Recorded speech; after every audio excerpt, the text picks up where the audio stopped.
வணக்கம் ஃப்ரெண்ட்ஸ். இனி எங்கள் வீட்டில் பழைய இட்லி தோசை மாவு மீந்துருச்சுங்க.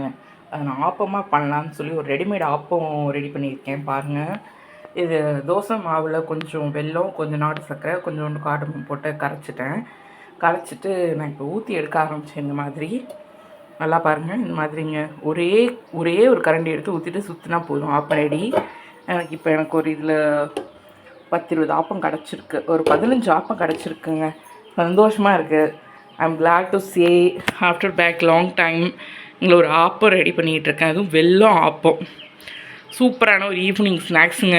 பசின்னு வரவங்க, வெயிலில் வரவங்க, பிடிக்காதவங்க, சாப்பாடு பிடிக்கலன்றவங்க, சாம்பார் தான் இன்றைக்கி இருந்தாலும் ஒரு டேஸ்டியாக சாப்பிட்ணுன்னு நினைக்கிறவங்க வெல்லம் ஆப்பம் சாப்பிட்லாங்க. மிச்ச மாவு கூட நான் ஃப்ரிட்ஜில் வச்சுருக்கேன்.